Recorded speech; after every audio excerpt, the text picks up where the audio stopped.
Meningitis piógena aguda, tema importantísimo en histopatología y que afecta a muchísimos pacientes de manera severa. La meningitis piógena aguda, tenemos primero que entender qué es meningitis. Bueno, la meningitis, básicamente, como vemos acá, es la inflamación de las meninges. Hay tres meninges a nivel del sistema nervioso central. Si se inflama la dura madre, se conoce como paquimeningitis. Si se inflama la pia madre, la aracnoides, se conoce como leptomeningitis. Dada la frecuencia, intensidad y gravedad de la leptomeningitis, cuando hablamos de meningitis, realmente estamos diciendo que es la inflamación de las leptomeninges, o sea, de la pia madre o la aracnoides. Si además de eso se compromete el parénquima cerebral, el tejido blando del cerebro, ahora estamos, eso es mucho más grave, se conoce como meningoencefalitis. Esa es la definición de meningitis. Orígenes de las meningitis. Las meningitis tienen dos grandes grupos que las originan.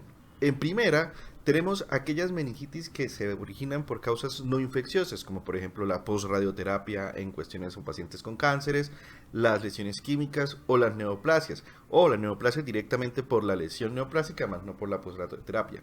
El otro gran grupo es aquellas que son las infecciosas. Estas son las que más meningitis producen y las más complicadas. Son a su vez divididas en tres grupos. La primera, la más grande e importante, son las piógenas agudas, que normalmente se producen por bacterias. Las asépticas, con frecuencia producida por virus. Y finalmente, aquellas que son de tipo infecciosa crónica, como por ejemplo las espiroquetas. Ahí tenemos a la sífilis, las parasitosis e incluso a los hongos. Hacen parte de este gran grupo. Y estos son los orígenes de la meningitis. Etiología exacta de las meningitis infecciosas. Aquí vamos a hacer claro y lo vamos a dividir en los subgrupos de los orígenes infecciosos. Entonces, en la meningitis piógena aguda, en los lactantes, la bacteria que lo produce es la Escherichia coli principalmente y el estreptococo del grupo B.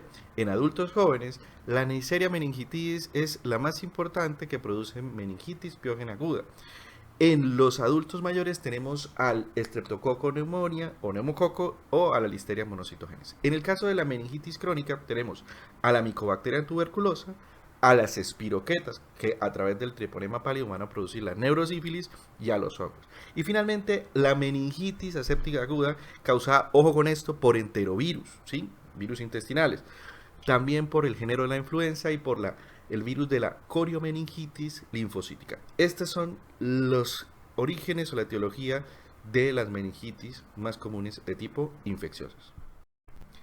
Meningitis piógena aguda. Hablemos de su fisiopatología. En general, cuando una bacteria, en este caso las más comunes, Streptococcus pneumoniae y la Neisseria meningitidis, llegan al cuerpo, colonizan a las células epiteliales de la nasofaringe. En ese lugar lo que van a hacer es que mediante dos mecanismos, uno, atravesando las células epiteliales mediante vacuolas o rompiendo las uniones intercelulares de esta, logran acceder en ambos casos al espacio intravascular.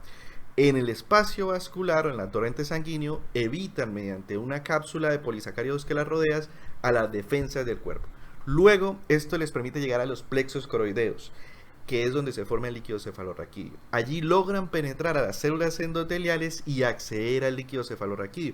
Ahí no tienen mucha resistencia para poder proliferar, porque en esta zona, en el líquido cefalorraquídeo normal, hay pocos leucocitos y pocas cantidades de defensa inmunológica. Cuadro clínico de la meningitis piógena aguda.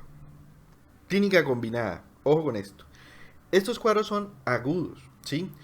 O sea, empiezan a presentar síntomas, los pacientes, signos y síntomas a las 24-48 horas. Existen otros casos de meningitis piógena aguda fulminante que se desarrollan en horas, como por ejemplo aquellas producidas por los meningococos, o sea, las meningocóxicas. Además de eso, hay una triada sintomática que le permite a uno más o menos saber en qué está presentando el paciente, que son una fiebre mayor de 39 grados centígrados muy intensa, rigidez nucal, que se considera inicios o la presencia de meningismo, de signos meningios, y la alteración del estado mental. Esto es característico en estos pacientes. También presentan náuseas y vómito en proyectil, o sea, básicamente vomitan severísimo. Y, ojo, a pesar de esta sintomatología en pacientes con shock inmunosuprimidos, puede estar ausente la fiebre. Hallazgos de la exploración física de una meningitis piógena aguda. Son característicos los signos de meningismo. Aquí se hacen dos pruebas. La primera es el Kernig positivo. ¿Qué quiere decir? Se extiende la rodilla del paciente cuando es muslo. Está flexionado sobre el abdomen y esto va a desencadenar dolor. El segundo es el Brusicki positivo.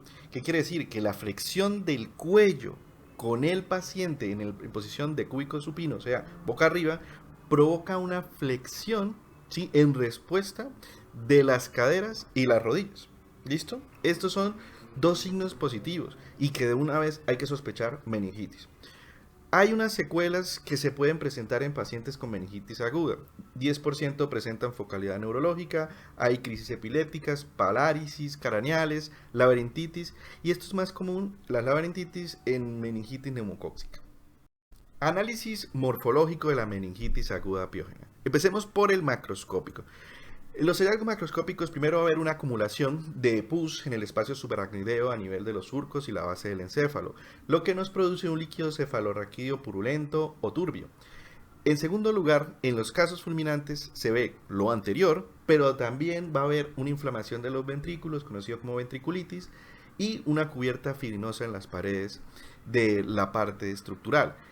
El líquido cefalorraquídeo también va a estar turbio y va a estar con pus. Y finalmente, ese material purulento va a obstruir la evacuación del líquido cefalorraquídeo, produciendo hidrocefalia obstructiva. Desde la perspectiva microscópica, vamos a tener tinciones Gram que van a revelar numerosas bacterias. Y por otro lado, vamos a encontrar abundantes neutrófilos en los espacios subaracnoideos y alrededor de los vasos, tratando de defender al cuerpo humano. Esto es lo que encontramos. Diagnóstico de la meningitis piógena aguda mediante el líquido cefalorraquídeo. Bueno, el líquido cefalorraquídeo nos puede dar muchísimos datos, así como la imagenología, pero en esta patología vamos a encontrar que en las bacterias va a haber un aumento en la presión de apertura del líquido cefalorraquídeo. Además, se aumenta el número de leucocitos a expensa de los neutrófilos. Va a haber una ausencia en punción no traumática de eritrocitos. Al mismo tiempo va a haber un aumento de la concentración de proteínas y una disminución de la glucosa, así como del índice líquido cefalorraquídeo glucosa sérica, que confirma lo de la disminución de glucosa. En cuanto a las tinciones, nos van a dar tinciones positivas en el 60% y cultivos positivos en el 80%. Va a haber aglutinación positiva en látex para estreptococos y para diferentes bacterias productoras de meningitis. Igualmente se va a detectar DNA bacteriano por PCR y va a haber resultado positivo en caso de meningitis para gram negativos.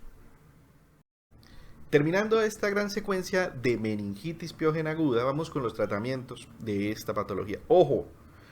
Este tratamiento que les voy a dar es general. Tiene que valorarlo un médico, porque si se logra sospechar o confirmar que es una meningitis, es una enfermedad peligrosa, altamente transmitible, la piógena aguda, y que tiene una gran cantidad de secuelas. Lo primero, la antibiótico-terapia, ¿sí? Por fin me salió.